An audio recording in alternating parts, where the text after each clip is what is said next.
The Nigerian Economic Summit Group, in its role as connector, dialogue partner, watchdog, and intervener, when you first start business, your target is to make your first million. Seeks to change the narrative and trajectory of the Nigerian economy. Together with our partners, we're not just solving problems, but preventing them, because when advocacy succeeds, the nation transforms for the better. But advocacy is for the strong. It takes fact-based inputs, resilience, partnerships, courage, and a lot of heroes. So be our hero. Subscribe to our channel, listen to our messages, and engage with us. Together, we can transform Nigerian lives, communities, and businesses. Welcome to the NESG Radio.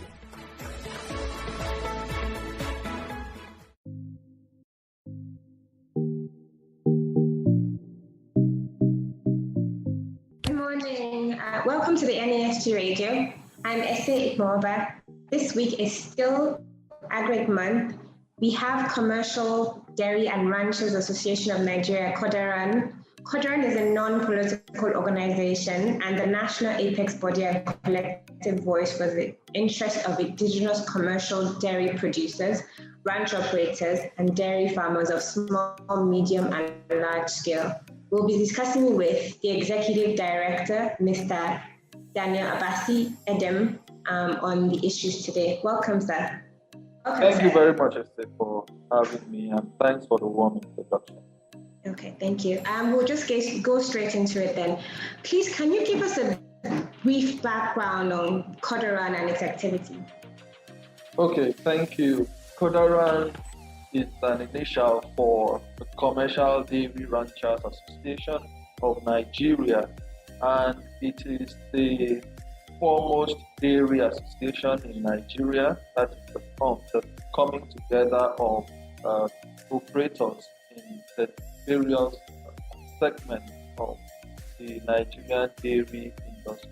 CODARAN was formed in January 2017, as earlier pointed out in the introductory remarks, to be the foremost dairy association and involved in public policy advocacy to ensure that we have an enabling environment for the operators in the dairy sector in Nigeria. So CODARAN exists for two main purposes. One, to advocate for an enabling environment for the Nigerian dairy sector, and secondly, to promote the business interests of its members. So in a nutshell, that's what CODARAN stands for. That's who we are. Okay, thank you so much for your response. So it seems like CODARAN has been around for a bit. Can you just let us know quickly what the impacts have been what the impacts the organization has on the development of the dairy sector in Nigeria? Thank you very much. CODARAN has been around, and CODARAN has been the collective voice of the practitioners in the dairy space. So far, we have collaborated with a number of government agencies, and to be specific, the Federal Ministry of Agriculture and Rural Development and the Central Bank of Nigeria, the Federal Ministry of Industry and Trade and Investment. We have worked with them to come up with, we have advocated and promoted the need for us to have a national dairy policy to guide the activity of the sector. So, and I am happy to say that earlier in this year, March 2021 specifically, we were able to have a wider stakeholder engagement organized by the Federal Ministry of Agriculture and Rural Development in collaboration with the other agencies to review the draft national dairy policy. And this is something CODARAN has worked on over the years since inception to drive the process of sort of get the government to formulate and implement the policy to guide the activities in the industry. So this is a major impact that we have had, even though the policy is not out yet, but we have done the review and it has gone for a further review in the states. We hopefully believe that by the end of this year, we'll have another session to validate that policy before it goes for the final approval with the Federal Executive Council and the National Assembly before it becomes fully operational. So that is one thing that we have achieved. And we have also engaged the Central Bank of Nigeria very, very effectively.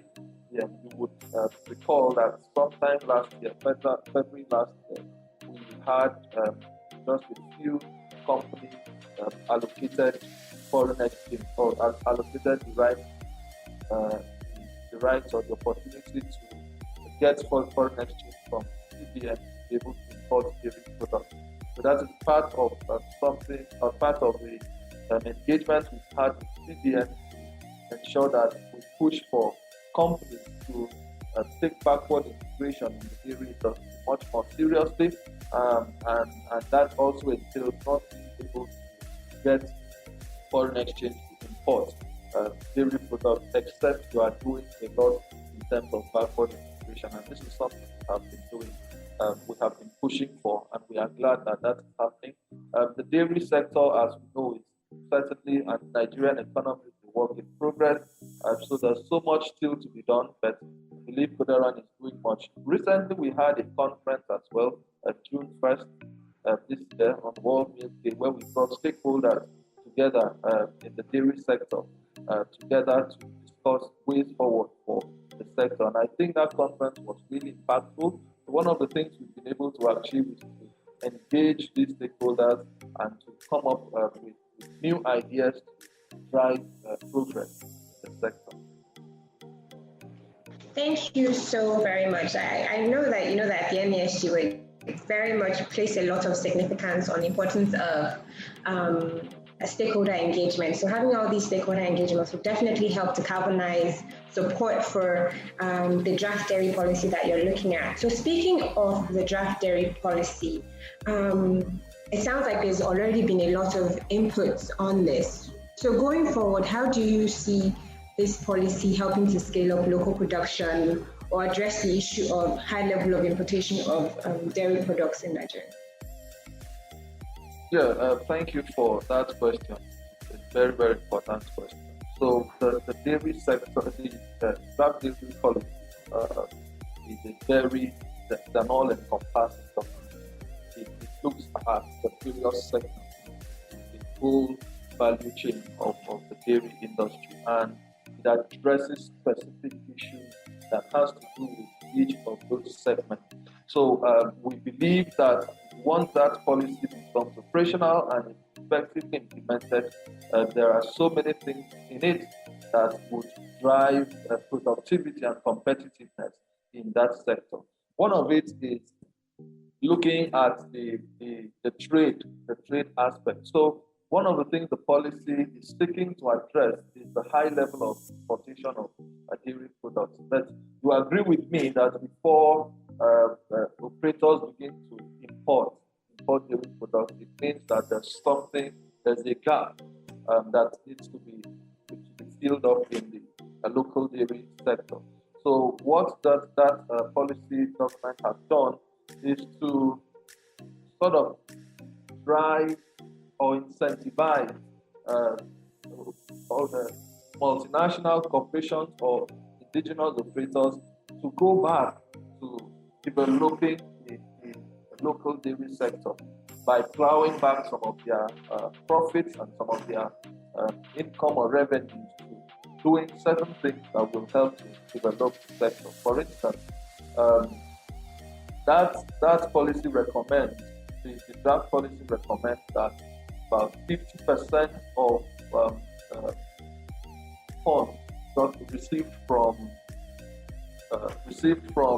the duty or the tariff on imported products to be channeled into what is called the Dairy Development Fund that will be set up.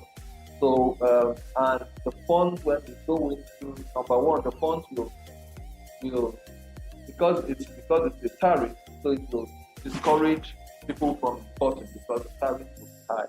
Then, secondly, it will also ensure that we have specific funds that would go targeted into developing the local dairy sector. And there are so many challenges within the sector that needs attention. So if we have a dairy development fund that is set up by reason of this policy, and we have a dairy board, which the policy has also recommended, that dairy board will oversee the spending of the funds and ensure that the funds are expended on the development of the local dairy sector. And also, one of the things the policy has also recommended is to drive down dairy development in the subnational, that is in the states. So we are not just looking at the federal government-led intervention or development, the federal government-driven development, but we need to also cascade these initiatives to the state. So the policy also has provisions that encourage state governments to annually allocate funds to specific dairy industry development initiatives in terms of production, processing, marketing of dairy products. So we believe that if these provisions of the dairy policy are faithfully implemented, that yes, we will certainly in a few years achieve self-sufficiency for dairy production. Okay. I said we definitely agree with you on the need for funding on various levels for different initiatives that help to promote the dairy sector. So this is probably one of the challenges as well. Can you help us just tell us some more of the challenges that the dairy industry experiences and how policies can help to address these challenges?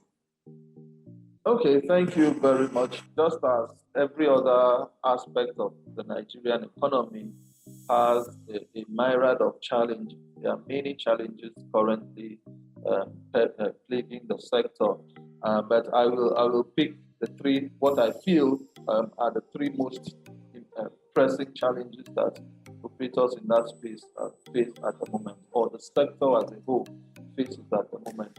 Number one, we look at the underdevelopment of the midstream sector, midstream subsector of the dairy industry. So when we talk about the midstream subsector, we are talking about the area, the aspect of the value chain that deals with milk collection, milk aggregation, and bulking, and then evacuation. So when the milk is taken from the animal, it has to be aggregated and put in bulk and evacuated to the processing facility. So we have the challenge within that space, the midstream, what we call, or what we like to term as the midstream subsector of the dairy industry, which entails the milk collection, the bulking or aggregation, and then the evacuation of the milk. That sector is largely underdeveloped. When you talk about that sector, you're looking at investment in storage materials, facilities, cold chain facilities, or cold chain infrastructure. We'll be talking about cold room storage facilities and all that. And then you'll be talking about the logistics also. So you have to move the milk from where it is produced to where it needs to be processed. And we know that there are issues within security within dairy communities in Nigeria, within local communities in Nigeria. There are issues with the state of roads, bad roads and bad road infrastructure. There's the issue of electricity. So we are talking of cold chain facilities, and then you don't have electricity. So how would you power those equipment? So that sector is largely underdeveloped at this point. And further investments are required to bring it up to speed. Because even if you invest as much as you can, today we are talking about Nigeria producing about 600 million liters, or a little above 600 million liters of milk per annum. And even if you drive that up to 2 billion liters, if you don't have the facilities to evacuate that milk to where it is going to be processed, you will still fall back to the same issues that we are having today. So that midstream sector needs to be seriously attended to, and that is where the federal government and the state government and private investors need to come in.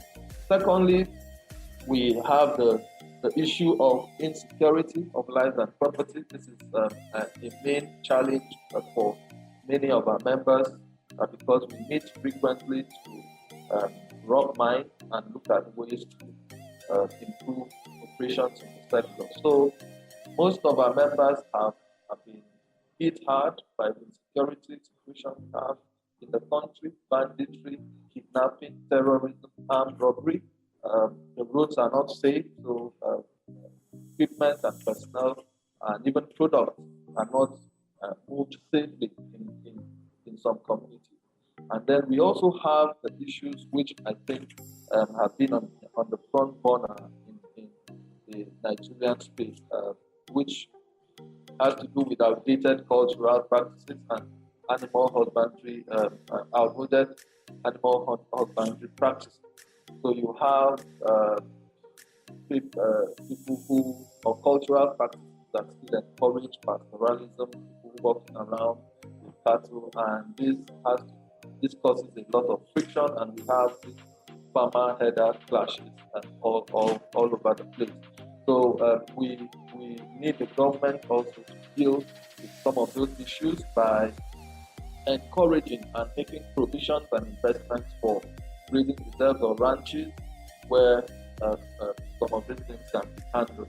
So the policy, the draft dairy policy has specific provisions for each of these challenges I just mentioned. And to cap it off, if we have dairy development fund, which that policy has specifically provided for, it would go a long way in attacking each of these scenarios. So you have the problems in the production, you have the problems in the processing, you have problems with the animal health management, animal disease management. You have issues with the road network. If we have a specific fund directed to address those challenges, and state governments are also encouraged to play their part, and private investors, development partners are encouraged to play their part in putting down funds, I think that it would really go a long way in solving some of these challenges. Thank you so much for your response. So it seems like there is definitely a sense of urgency given all the situations surrounding the need for transformation in the dairy sector. I mean, things like funding, insecurity, policy updates, in order to make this into an issue that is embedded in our policies and promotes investments. So I think my next question is, what path do you think investors, development partners, and other stakeholders, local and international, can play in helping to address the challenges of the dairy sector? Okay, thank you very much for straight away. The government has the responsibility of creating an enabling environment, and that means in terms of making sure that innovation go on within the sector unhindered, in terms of regulatory environment, in terms of policy, in terms of educating pastoralists or people in the space. There is real urgency for the development of the sector, because currently, as I alluded it earlier, Nigeria spent, as of last year, about $1.5 billion just importing dairy products into the country. And you would agree with me that this is very, very huge and humongous amount that hits hard on the foreign exchange of the country. Or the foreign reserve of the country. So if we have further investment and we are able to achieve self-sufficiency, we would not be spending that much an amount of money importing dairy products. So government has a lot to do, and private sector players. There are huge opportunities in the dairy space for private sector companies, organizations, or individuals. I spoke earlier about opportunities in storage facilities. That space is hugely underdeveloped. In fact, it's more than a gap. There is next to no investment in that space at all. So it's waiting for it's like a jackpot waiting for investors to come in and earn funds from and earn profits from. So investors, there are opportunities, many opportunities in the dairy sector, various value chains of the sector. You have the production, you have the midstream, as I spoke about, where you evacuate the milk to the processing facilities. You have the processing, you have the packaging, the marketing of the product, and you have the input supply. Those who have the capability of veterinary services, animal health management, those who can provide feed and fodder to the animals, those who can provide extension services, education services, consultancy services for the operators in the space.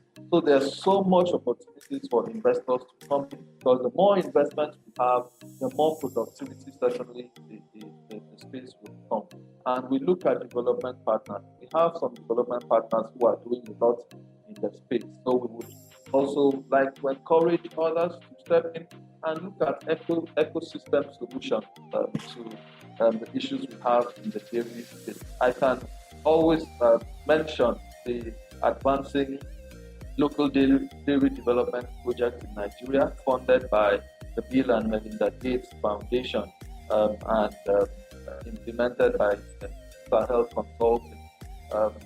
That program is a holistic program that deals with every aspect of the dairy value chain, and we are looking for more development partners like this to partner with us, partners with operators in the space to ensure that we address the various challenges and make the dairy sector more productive and more competitive.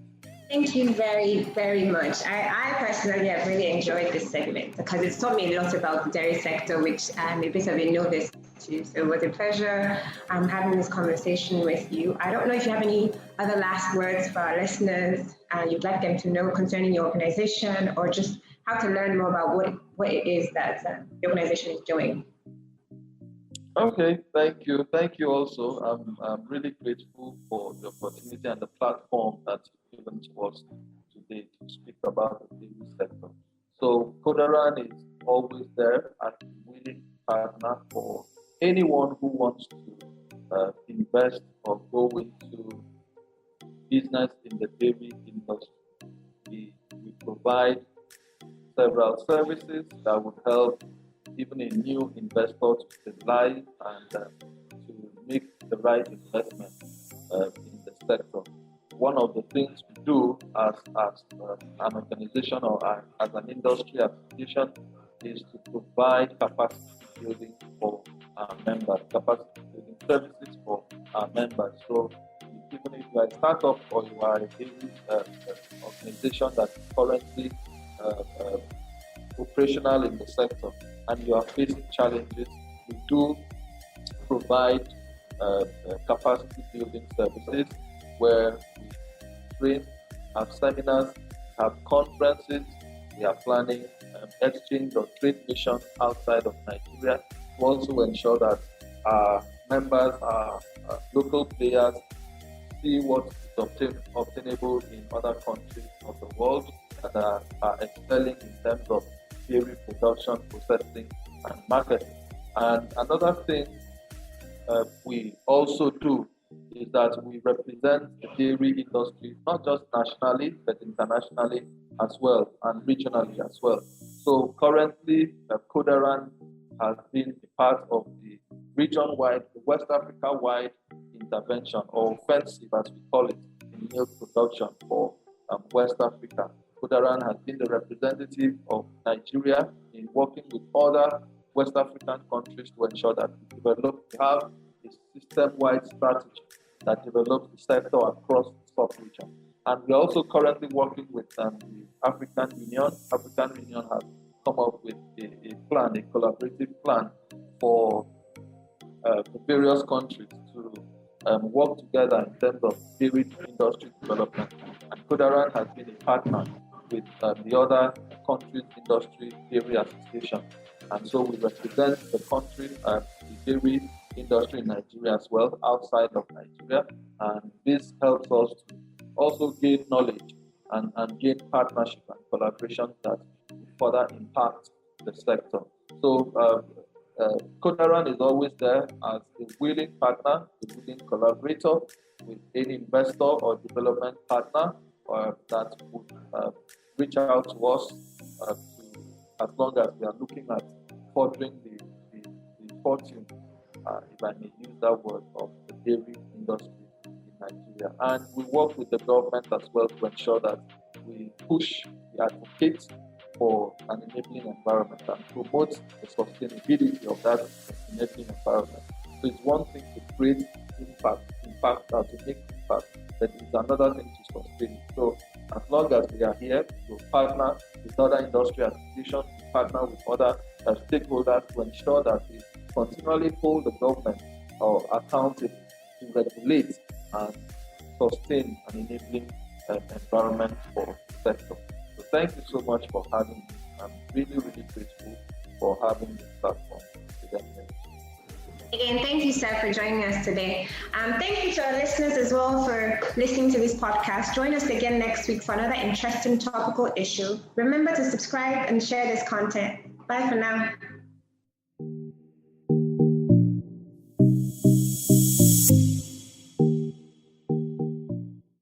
Thank you for listening to our content today. Remember to subscribe to the NESG Radio. Follow us across all social media channels and visit our website www.nesgru.org/NESG Radio. NESG, in the national interest.